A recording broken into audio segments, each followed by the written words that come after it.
Hello, everyone, and welcome.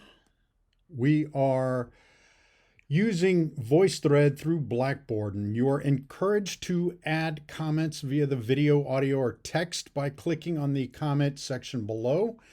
It will activate this comment function icons, and please use those. This is the first time we're using VoiceThread, and the only reason we're using it is because you guys can comment and comment on each other's comments, so it's an ongoing thread. Now, I have to say, in this particular presentation, I have to give you a warning. There are some of the videos that may be disturbing, and what you're going to see will be graphic. So discretion is advised. We will talk about these, and I'm going to throw a few questions out there. So I want you to take a look at them, but I want you to be warned what's coming up. I will give you a warning prior to the video. So this is our basic training. We're going to talk about life safety, safety culture, confirmation bias, some definitions, and of course the legal aspects of this. But in essence, it is all about safety first. Life safety first is an ethical and economic issue. This was brought forward by the Event Safety Alliance, or the ESA. And a seminal moment is something we'll discuss here in a few minutes, which is the Indiana State Fair. And you'll see something about this in just a few minutes. There are a few other things that have happened. You're seeing in this photo a grate that collapsed, and this was in Asia. And I've got a link to that as well if you want to see the ABC story. They talk about this. Some people got on top of it to watch a concert, and the whole grate collapsed. So life safety is protecting lives from others, lives from harm and risk, and not only yours, but others. You want to protect yourself first, and that's our natural reaction. Knowledge about protecting others is going to help prevent these tragedies and preserve life safety. So in other words, we take a look at these incidents that have happened across the world, and we do kind of an after-action report, or AAR, to determine what happened, where things went wrong. We'll talk a little bit more as the course goes on about mitigation strategies. The Backstreet Boys had a concert in Oklahoma City, not too far from here, in 2018. Some of you may remember this. At least a dozen people hurt after a storm caused a structure to collapse on fans waiting for a Backstreet Boys concert. Happened yesterday in Oklahoma. Concert officials say the storm with 80-mile-an-hour winds was approaching the outdoor venue. They tried to evacuate that venue and asked fans to take shelter, but they say about 150 people did not listen to their warnings. We care about the safety of these patrons and our staff, and want them to follow protocol and to follow our warnings, and that didn't happen in this case, and so that is unfortunate. And the Backstreet Boys writing this on Twitter: "We never want to put our fans in harm's way," and they say they do hope to reschedule the concert. There you go. As you can see, there was a plan in place, but it was not followed. Unfortunately, we have plenty of examples of that, but there are also plenty of examples where plans were followed and things were handled as well as they could be. So the safety culture, we always talk about this, especially in the event business. And Disney itself, I'll go on my experience here. One of my experiences is when a colleague of mine at the Disney company was asked, what are we selling here? And it was in terms of a marketing conversation. But what he said was, we sell safety. What he meant by that was, you come to our place, and this could be, in this case it was Disney, but in any case it could be, pick a venue. It could be a wedding, it could be a small gathering, a birthday party, or it could be as large as a stadium for a concert. But when you go there, there's a certain expectation of safety. So you're selling safety. You won't get rewarded for it all the time, but you certainly will get noticed if it does not occur, if there is something that is not very safety. So when you see something, do something. Now, how do you react in a crisis is the big question. You've been in crisis, or you've seen other crises occur. How do you personally react? The law expects you to behave as reasonable, okay? This is what most people would do under the same or similar circumstances. Now, the definition of reasonable is fair or sensible. So what is your reaction? For example, your bucket list may be to go, surfing, crowd surfing at a concert. Is that fair or sensible from a management of a concert? Could somebody get hurt in this? Absolutely. Do you allow it? It depends on the concert. Confirmation bias is the tendency to search for, interpret, favor, and recall information in a way that confirms or supports one's prior beliefs or values. So people display this bias when they select information that supports their views, ignoring any information that may be contrary to that which is presented. So in other words, if you saw, for example, a tree sitting next to a stage, and the tree's been there forever, and one of your best friends says, yeah, that tree is solid, it's not going anywhere, and you believe it. That's confirmation bias because, your friend's never been wrong. Why would he tell you anything any different? Or the food is sanitary because it's always been from this company and they always do great things. Or a more relevant example is that structure that's holding up the lights and the speakers, that's stable. We know it because this company said it was. That's confirmation bias. So what should you do? You need to have a healthy skepticism. You keep an open mind, think the worst things first, and hope for the best. Now, some definitions here. Now, what you'll understand in this business, if you haven't already figured this out, is part of the battle is learning the terms. And we'll go through a bunch of these this semester. But the venue is the facility that hosts the events. It can be a theater, it can be a house, it could be just an open area for a fair or a festival. It could be an event-specific arena. I'm trying to think of some of the unique. I've done concerts in bowls, which are geographically set up areas with hills and mounds. I did a concert on a green, I think it was the 8th green in Arizona. It was surrounded by hills. We set up the stage on the green itself because the surrounding area is made for a very good seating arrangement. So the venue is wherever that specific event is being hosted. The event itself is the gathering of people for a specific purpose. That purpose could be anything from car shows to, again, birthdays, bar mitzvahs, to graduations, you name it, that is the event. Concerts, of course, plays, all those types of things. Safety is the condition of being protected from harm, obviously. Risk is the possibility of danger or harm. Now, we can measure this risk, and a lot of insurance providers do that. They will measure it, but in short, it is simply the possibility of danger or harm. Okay, let me go back to that. Now, I want to pause here. Please, if you have any questions on this, use VoiceThread and shoot those questions out there, and I will respond to them as soon as I get them. Okay? Risk management versus mitigation versus planning. So management is the evaluation, forecasting of these risks, identifying ways to prevent them from happening. Okay. Mitigation is when you take steps to prevent those risks. We'll show examples of this quite a bit. Planning is the definition process and steps used to prevent and react to those potential risks. We will go through some planning this semester for an event. I might even take into account, we may work on the, Bikes Blues barbecue that was just canceled. Okay, but let's walk through, we may be able to walk through that event as what we call a tabletop exercise and go through the planning of worst case scenarios, best case scenarios, how do we handle all that.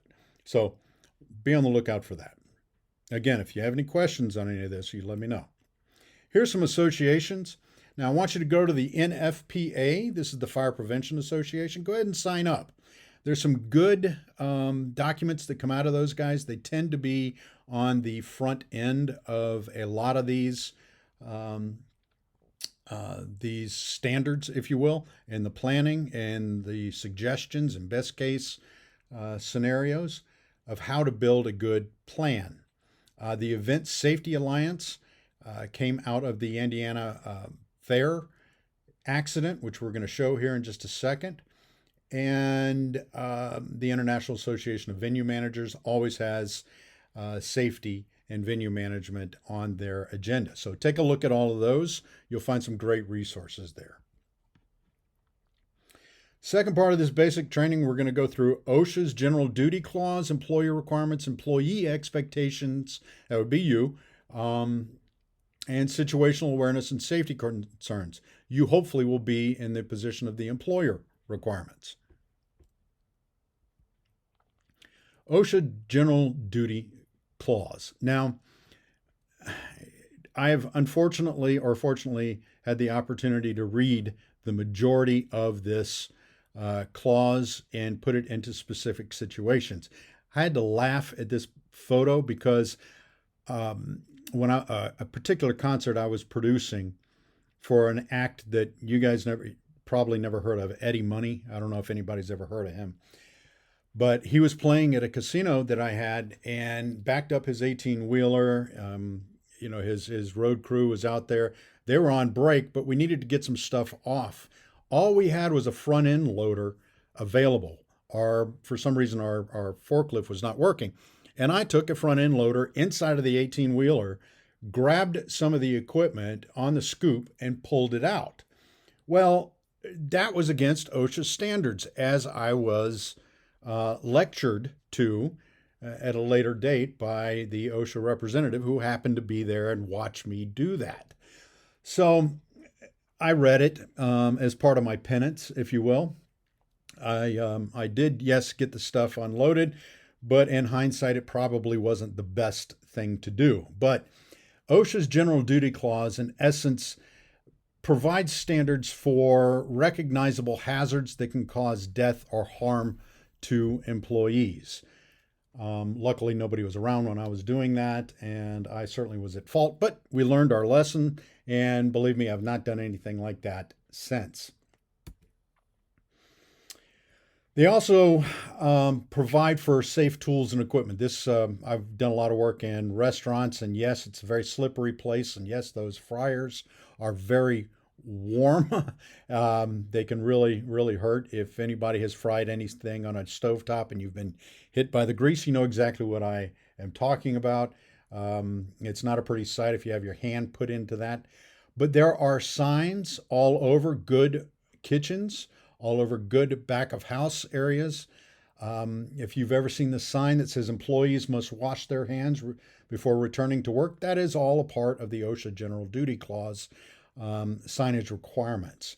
You're also required to maintain tools in the equipment so there are no malfunctions that would cause harm to employees. The employer requirements, reporting serious illness, injuries, and fatalities. Of course, you have to keep records. You have to have a retaliation and discrimination-free workplace. You have to have standard operating procedures. Now, let me explain this one on this standard operating procedures, and I learned this one the hard way. Myself and a few other people were attending, and among the people that were attending this particular concert was the chairman of our casino company. In that concert, there happened to be somebody who said they wanted to cause harm to the chairman of our company. Well, the SOP for that was to swoop all of us away, put us in a plane, and get us out of that area. And we were swept off, out of that concert venue, put on a plane right outside, and we flew away. Well, that was a safety protocol and a standard operating procedures for any type of a potential hostage situation that they had gamed out or they had planned out. So we were following standard operating procedures. There's a handful of other things that you can come across in these SOPs. Everything from somebody is intoxicated or inebriated or under the influence, or you have disagreements that result in fights. all those types of scenarios, you should have standard operating procedures within that area. Also, you need to have SOPs for disagreements or interactions with employees. So we'll talk about that later. Safety training for everybody, how you lift things, how you go on breaks, what happens if you get hazardous materials in your face or on your skin, all of those kind of things. Communication program, very clearly line of communication, and PPE, any personal protective equipment that is required. These days it is extremely important with the masks. And you can see right here, site safety rules. You have safety helmets, protection, all those kind of things.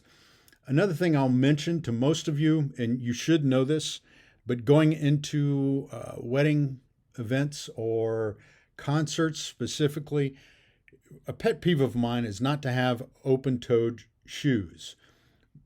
You would think that would be commonplace, but I've seen people show up to work, especially interns, with flip-flops when they're going to, dealing with or sandals or what have you. They think it's very stylish, but it is impractical and it is unsafe. So, no open-toed shoes allowed. All right.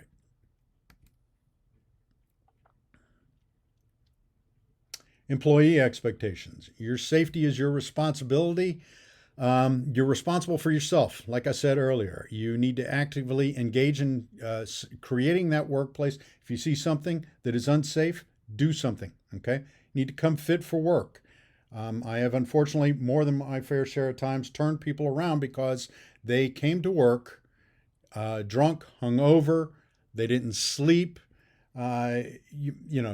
whatever the cause. Or they could even be distracted because of a relationship problem, or they got in a fight with their boyfriend, girlfriend, what have you.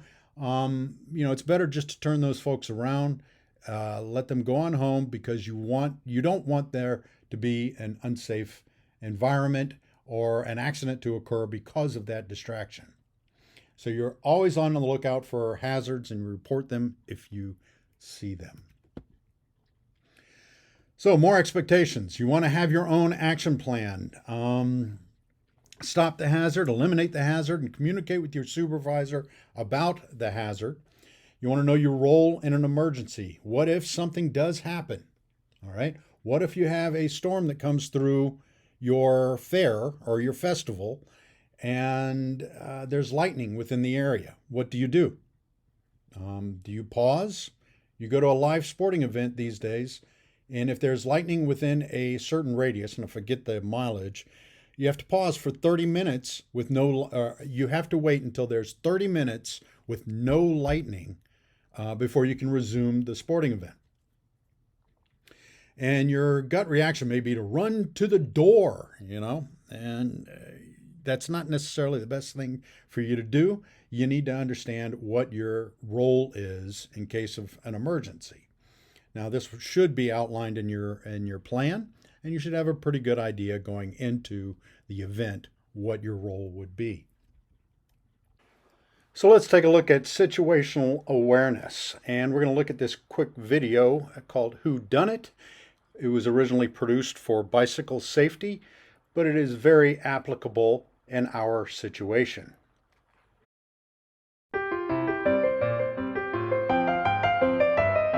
Clearly, somebody in this room murdered Lord Smythe, who, at precisely 3:34 this afternoon, was brutally bludgeoned to death with a blunt instrument. I want each of you to tell me your whereabouts at precisely the time that this dastardly deed took place. I was polishing the brass in the master bedroom. I was buttering his lordship's scones below stairs, sir. Why, I was planting my petunias in the potting shed. Constable, arrest Lady Smythe. But how did you know? Madam, as any horticulturist will tell you, one does not plant petunias until May is out. Take her away. That's right, madam. It's just a matter of observation. The real question is, how observant were you?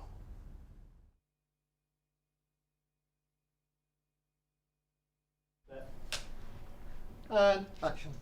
Clearly, somebody in this room murdered Lord Smythe, who, at precisely 3:34 this afternoon, was brutally bludgeoned to death with a blunt instrument. I want each of you to tell me your whereabouts at precisely the time that this dastardly deed took place.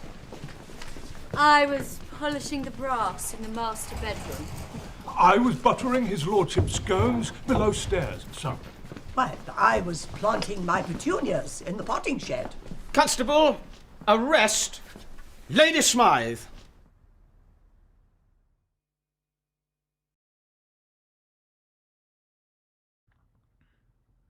Okay, that was kind of fun. Now, I'm going to show you this, and this is the viewer discretion advised video. I want you to take a look here at the Indiana State Fair stage collapse in 2011.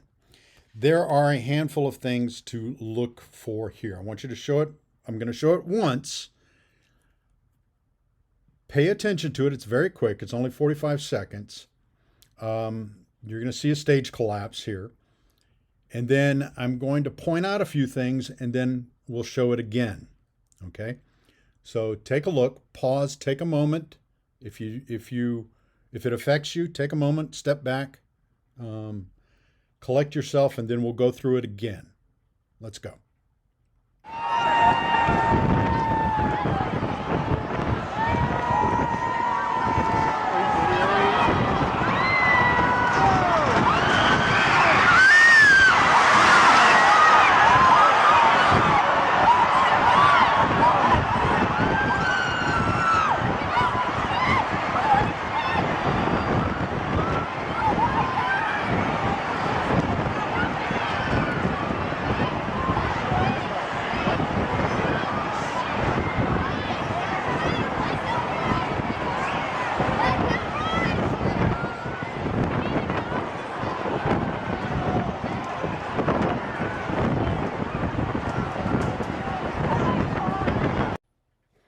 Okay, is everyone all right?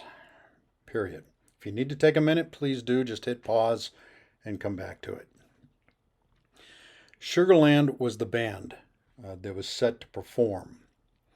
And this collapse was a turning point in the industry. As you can imagine, there were 7 deaths, 58 injuries. The band Sugarland was devastated. They toured once more after this, and once 5 years later as just a reunion tour, and they had a new album they were trying to launch. There are errors in just about every step in the process. They knew the storm was coming, but it arrived about 15 to 20 minutes earlier than they had anticipated. There was not a safety culture or a life safety culture where protected lives from harm and risk were taken into account. If someone saw something, they didn't say anything. There was confirmation bias on the promoter, Live Nation, the rigging company, the band, the fair, and others. Risk management, mitigation, tactics, and procedures were not implemented, and there was no plan implemented. There was a plan, but it was not dusted off and implemented. Clearly, there were OSHA violations, missed employee requirements, employee expectations missed, and situational awareness was absent. Let's look at this again. I want you to notice the rigging on the superstructure.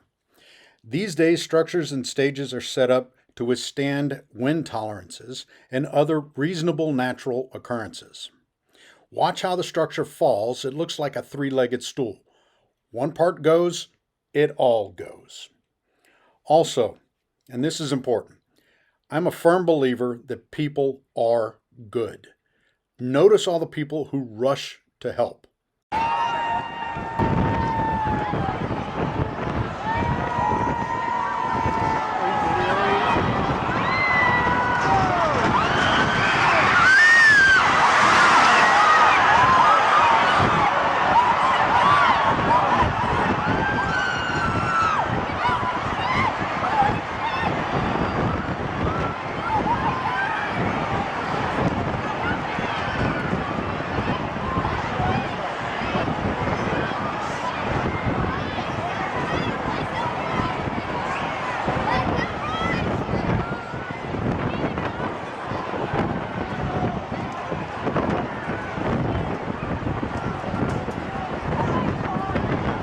here's a statement that was put out by Taste of Country. I believe this was put out by the tour group that put this on. Sugarland toured once more in 2012. They made their last activity they undertook as a duo until 2017 reunion. They were fraught with fallout from tragedy. Multiple parties filed lawsuits against Sugarland and all the others that were involved. The investigations concluded that the rigging had failed and it didn't meet the industry safety standards.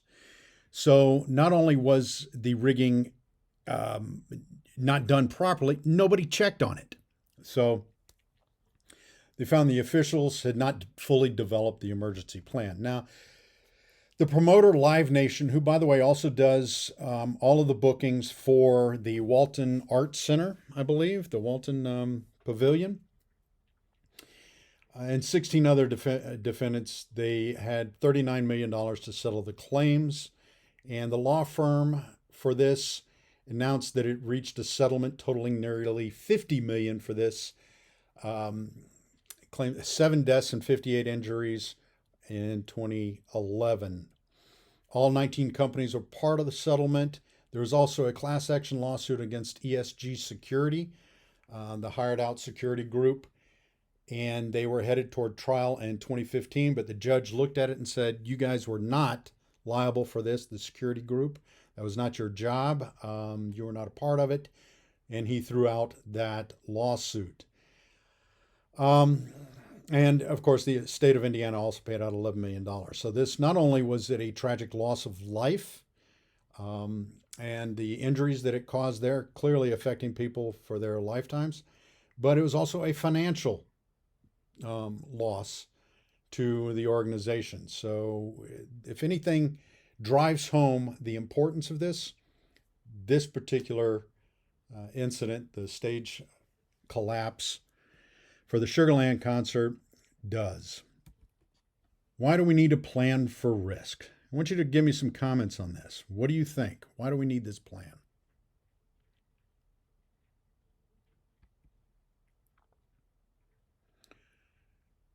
So, safety concerns. If you don't know if you don't know what's going on, or you don't know if it's safe or not, please ask. I'd rather you err on the side of caution. There could be order resolutions. Follow the last order that you were given, all right? And if you are asked to work in an unsafe environment or do something that you don't think is safe, tell somebody, preferably your supervisor, that you feel that it is unsafe.